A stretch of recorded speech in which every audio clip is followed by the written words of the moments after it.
তোকে বলছি, আজকে এমন ঠান্ডার দিনে বাইরে যাওয়ার কোনো দরকার নেই।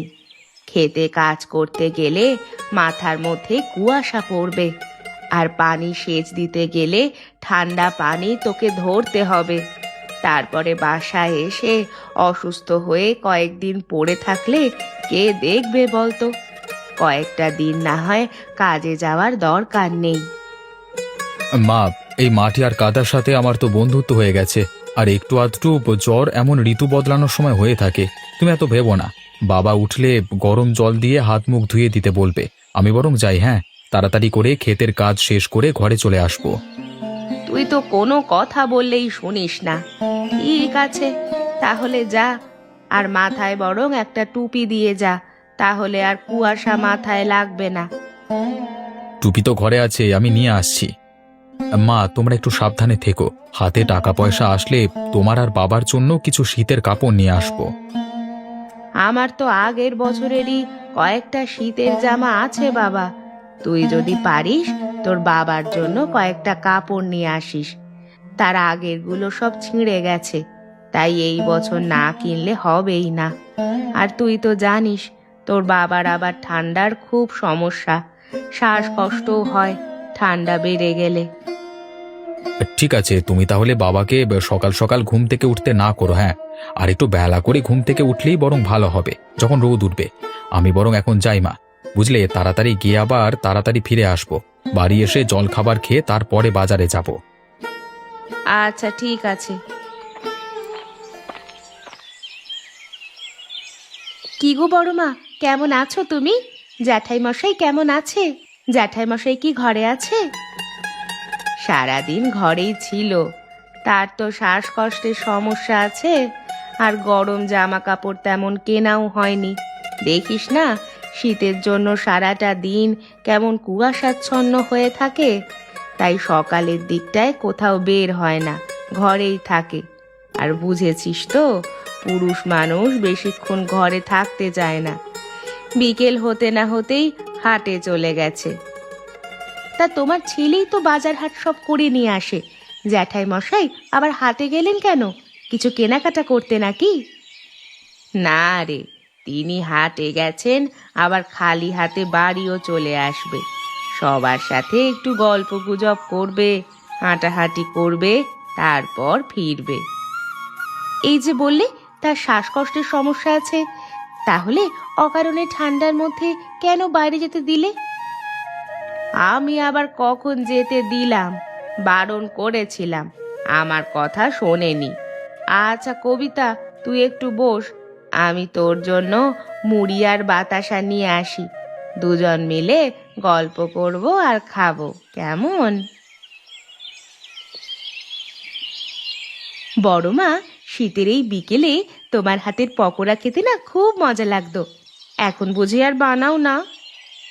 বানাই, তবে আগের মতো অত বেশি আর বানাতে পারি না। শরীরটা তো সব সময় ভালো থাকে না, এই ভালো থাকে তো এই খারাপ। আচ্ছা বড় মা, তোমাকে একটা কথা জিজ্ঞেস করি, উত্তর দেবে? কি কথা আবার জিজ্ঞেস করবি? আর উত্তর দেব না কেন? বল, কি বলবি? তোমার ছেলের বয়স তো অনেক হয়ে গেছে, কিন্তু এরপরেও তুমি তাকে বিয়ে দিচ্ছ না কেন গো? আর কিছুদিন পরে তো আর মেয়ে পাবে না ওর জন্য, তখন তো খুব মুশকিল হয়ে যাবে। তুমি কি কিছু ভেবেছো ওর বিয়ে নিয়ে? সে যার বিয়ে যখন কপালে লেখা থাকে তখনই করবে, এইটা নিয়ে আমাদের এত চিন্তার কি আছে? কি বলছো বড় মা? তাই বলি কি তোমরা তোমাদের ছেলের বিয়ের জন্য কোনো উদ্যোগ নেবে না? এই বয়সের ছেলেদের সন্তানদের তো স্কুলে যাওয়ার কথা, আর তোমার ছেলে এখনো বিয়েই করেনি। তা সমবয়সী সব ছেলেরা তো সন্তানের বাপ হয়ে গেল গো। আমাদেরকে নিয়ে তোর এত কথা ভাবতে হবে না, যা ভাবার আমরা ভেবে নেবক্ষণ। তুই বরং এখন যা, পরে আসিস। তাড়িয়ে দিচ্ছ সে ভালো কথা, তবে কথা তো আমি আর ভুল কিছু বলিনি। সময় হলে ভেবে দেখবে। মা, এই কটা দিন তোমার আর বাবার খুব কষ্ট হয়ে যাবে। বাজারে গিয়ে রেডিওতে শুনে আসলাম এবছরে নাকি শীত আরো বাড়বে। তোমাদেরকে নিয়ে কি যে করি, তারপর আবার বাবার হচ্ছে শ্বাসকষ্ট। আমি তো আছি মহা বিপদে। এত বেশি ঠান্ডা থাকলে তুই তো ক্ষেত খামারে কাজ করতে পারবি না রে বাবা। ঘরে বসে যদি কোনো কাজ করতে পারতিস, আর সপ্তাহে 1-2 দিন গিয়ে যদি বাজারে বিক্রি করে আসতে পারতিস, তাহলে মনে হয় ভালো হতো। আর ক্ষেতের কাজ তো প্রতিদিন গিয়ে করতে হয়, সেটা করতে গেলে তো এখন তোরও অসুখ বেঁধে যাবে। এত দুশ্চিন্তার মধ্যে তুই আবার খবর দিচ্ছিস যে শীত নাকি আরো বাড়বে। আমি কোথায় খবর দিলাম মা? দেশের আবহাওয়া নিয়ে যারা কাজ করে তারাই তো খবরটা দিল। তা বাবা, তোমার বুঝি খুব কষ্ট হয়ে যাচ্ছে? ঘরে বসে যখন এই মালসার মধ্যে আগুন জ্বালিয়ে আগুন পোহাচ্ছিলাম, তখন তো ধোঁয়ার কারণে চোখে জল চলে আসছিল। কিন্তু বাইরে এখানে এসে যখন আগুন পোহাচ্ছি, তখন কেন জানি না ঠান্ডাটা একটু কম লাগছে। এটার কারণটা অবশ্য বুঝতে পারছি না। দেখেছো বাবা, চারিদিকে কি অবস্থা? এখন দিন নাকি রাত সেটাও তো ভালো করে বোঝা যাচ্ছে না। আর এখানে থাকতে তোমার যতই ভালো লাগুক, তোমাকে বেশিক্ষণ থাকতে দেব না। একটু পরে কিন্তু ঘরে চলে যেতে হবে। ঠিক আছে, ঘরেই যাব।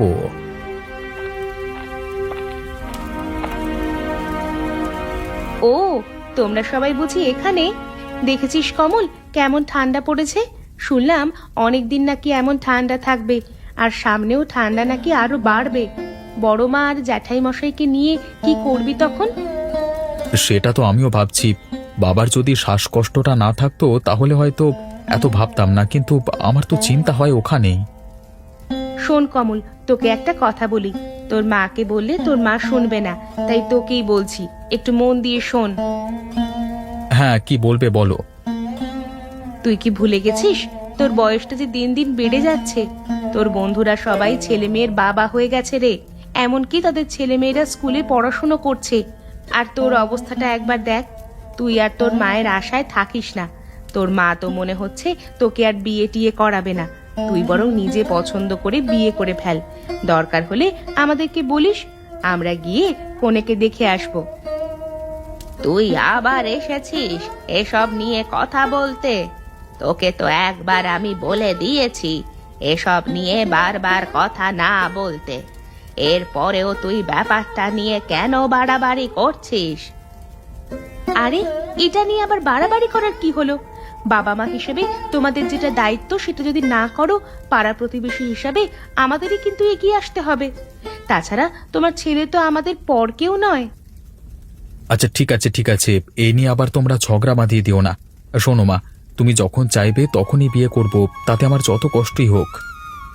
আরে বোকা, তুই কি বুঝতে পারছিস না? তোর মা কখনোই সেটা চাইবে না। হ্যাঁ, বলেছে তোমাকে। শোন, তুই সহজ সরল মানুষ, তোকে আমরা খুব ভালোবাসি আর তোর ভালো চাই, তাই কথাটা বললাম। তোর মার বয়স হয়েছে, তোর বাবার বয়স হয়েছে, এমনকি তোরও বয়স হয়ে গেছে। বাড়িতে একটা মেয়ে এলে দেখবি সব কেমন বদলে দিবে। বিশেষ করে তোর বাবা মাকে অনেক যত্ন করবে। তুই তো সারাদিন বাইরে বাইরে থাকিস, ঘরের খবর কতটুকুই বা রাখতে পারিস। ঘরের দায়িত্বটা এবার বউকে দিয়ে দে। আমরা আমাদের ছেলের বিয়ে নিয়ে যখন ভাববো তখন তোকে ডাকবো। তোর যদি অন্য আর কোনো কথা না থাকে তাহলে তুই বরং যা, নতুবা আমাদের সাথে এখানে আগুন পোহাতে বস। একদিন আগে শুনলাম আগুন পোহাতে গিয়ে দগ্ধ হয়ে এক বৃদ্ধ আর এক বৃদ্ধার মৃত্যু হয়েছে। যখন তোমাদের ছেলে বাইরে থাকবে, দুজন বুড়ো বুড়ি যখন এখানে এসে আগুন পোহাতে আসবে, তখন সাবধানে থেকো। হ্যাঁ রে মা, যা তীব্র শীত পড়েছে না, গ্রামে গ্রামে একদম আগুন পোহানোর ধুম পড়ে গেছে। আর গ্রামে তো সবার বাড়িতেই খড়ের পাল্লা রয়েছে। এক বাড়িতে আগুন ধরে গেলে পরপর সব বাড়িতে আগুন ধরে যাবে, আর এভাবে পুরো গ্রামে আগুন ছড়িয়ে পড়বে। তুই সত্যি কথাই বলেছিস, আমাদেরকে অনেক সাবধানতা অবলম্বন করতে হবে এই আগুন পোহাতে গিয়ে। বাবা, দেখেছো কেমন জোনাকি পোকারা ডাকছে? আর চারিদিকে কি সুন্দর জোনাকি পোকার আলো জ্বলছে। সন্ধে তো হয়ে এলো, বেশিক্ষণ থাকলে তো মশা বাবাজিরা আবার কামড়ে দেবে। এখন বরং ঘরেই চলো। হ্যাঁ রে, আমাদের সবারই এখন যাওয়া উচিত, চল। আচ্ছা, কবিতা তো ঠিক কথাই বলেছে। তোমার ছেলের যে বয়স হয়ে গেছে, এই বয়সে কি আর কেউ বিয়ে করতে যায় নাকি? তা তুমি কেন তোমার ছেলের বিয়েতে এত অমত করো? আমি না হয় কথা বললে সেটা পাত্তা দাও না, কিন্তু পাড়া প্রতিবেশীরা যে কি বলছে সেটাকে অগ্রাহ্য করবে কিভাবে?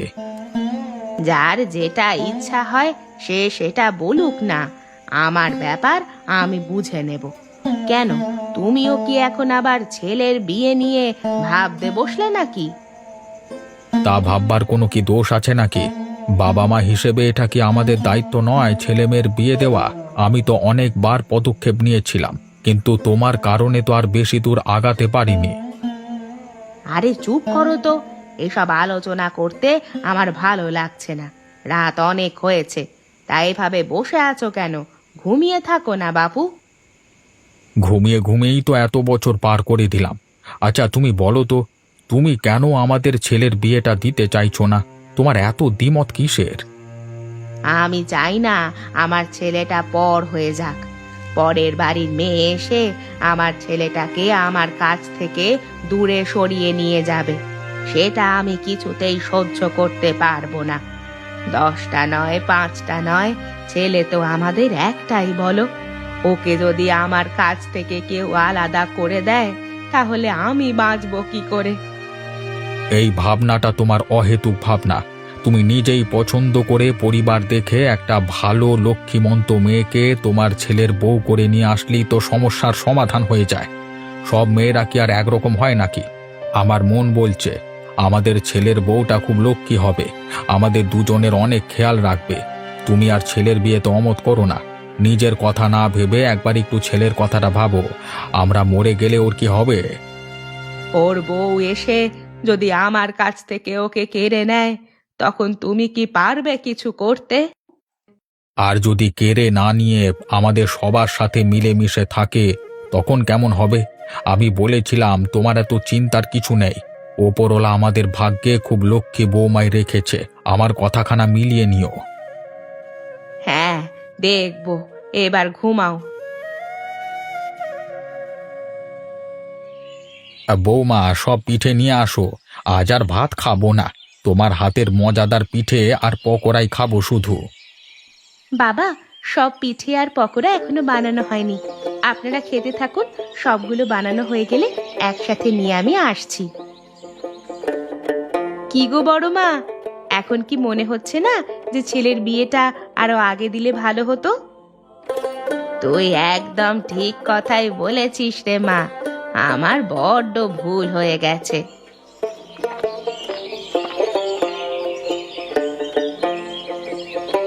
আপনাদের কি আর কিছু লাগবে? চা বানিয়ে আনবো? আর পিঠে পাকোড়া কেমন হয়েছে? আমার হাতের রান্না খাওয়া যাচ্ছে কি? কেন বৌমা, আমাকে দেখে বোঝা যাচ্ছে না বুঝি?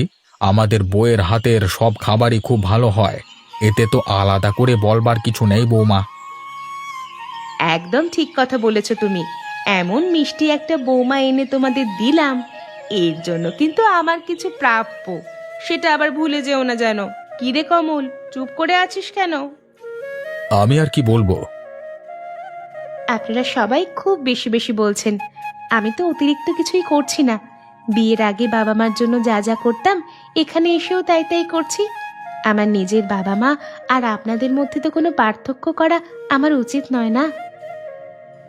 এটাই হচ্ছে ঠিক কথা মা, তবে এটা আর কয়জন বোঝে বলো?